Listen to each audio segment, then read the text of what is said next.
الرحمن الرحيم. اللهم صل وسلم وبارك على رسول الله. ازيكم يا حبايبي، عاملين ايه؟ النهارده جايه لكم بوصفه بعد ما جربتها. يعني انا بعد ما جربتها عملتها. ايه الوصفه دي؟ اللي عنده فراخ بلدي، فراخ بياضه، قطع بيض، او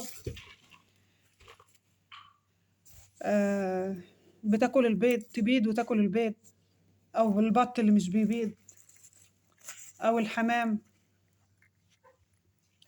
جايبه لكم وصفه النهارده انا جربتها، انا شخصيا جربتها. حبة حاجات كده هنحطهم على بعض.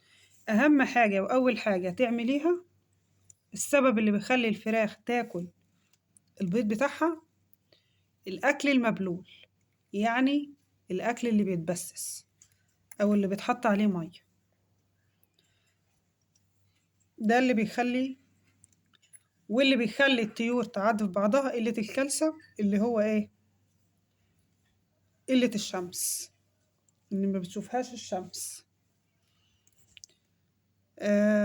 هحط شوية حاجات كده على الأكل هيظبطوا الدنيا، وحاجات هتستغربوها، انتوا هتستغربوها، بس هي متجربة. الأول معايا دشيش، ماشي، دشيش مدشوش على عيش مدشوش. كان عندي فصين توم صغيرين كده، اهم فصصتهم عليه، هيبقى سهلة والفراخ هتعرف تبلعها. هحط شوية ايه، بادي بياض او بادي عادي اهو.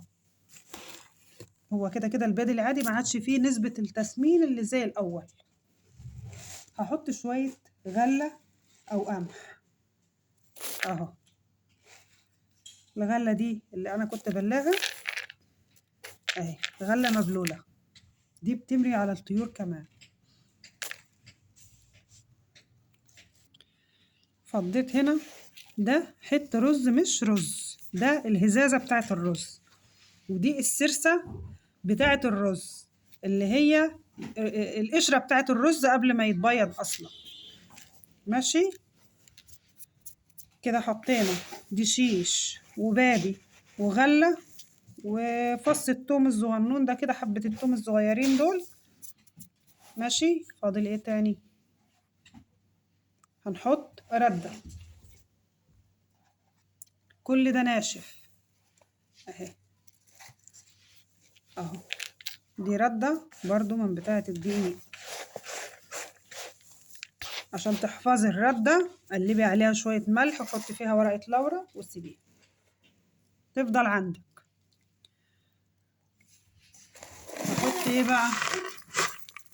شوية تراب او طمية اهي اهو، من بتاعة الغيط، من بتاعة الارض. دي بتعوض الاملاح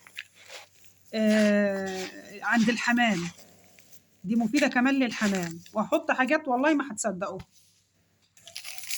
هفضي عليهم شوية ملح، ملح. الملح بيعوض الكالسيوم، الملح حلو للطيور، حتى ما بيخليش الطيور، بناء عن كلام بيطري هو اللي قال لي حطي ملح فيه. ومهم ملح مش في المية، ملح في الأكل. ماشي، خليكم فاكرين. هحط ايه كمان؟ لسه الجديد، فحم. والله الحاجات دي كلها متجربة، الحاجات دي كلها مجربينها. ما هو انا بصوا حاولت مع الفراخ كتير، الفراخ عندي كانت بتاكل البيض، وغالبا ما كانتش بتبيض اصلا. اخش الاقي الفرخه باضت وبتاكل في البيضه بتاعتها، دخت بقيت هتجنن.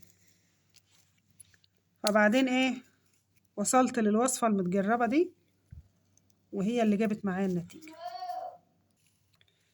ده ايه بقى؟ ده جير، ده الكالسيوم الاساسي، ده الكالسيوم الاساسي. عارفين انتوا ممكن تعملوا ايه؟ تمسكوا قشر البيض المقلي، تحمصوه وتطحنوه وتحطوه على اكل الطيور، بيعوض الكالسيوم. ماشي. حطينا الجير، فاضل ايه؟ حطينا شوية رملة.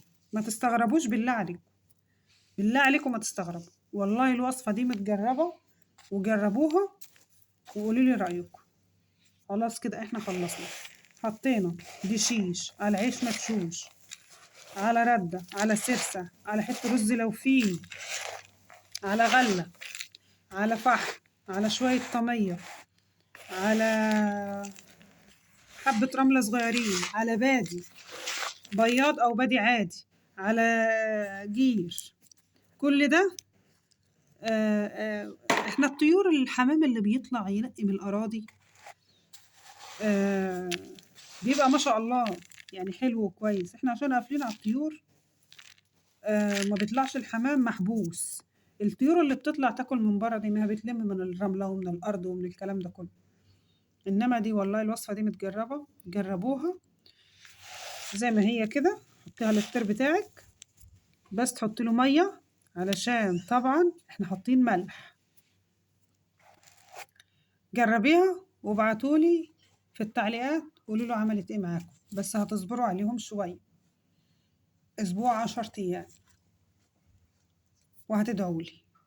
ما تنسوناش في التعليقات واللايكات، ويا رب الوصفة بتاعتي تعجبكم وتعملوا بيها. بحبكم في الله. السلام عليكم.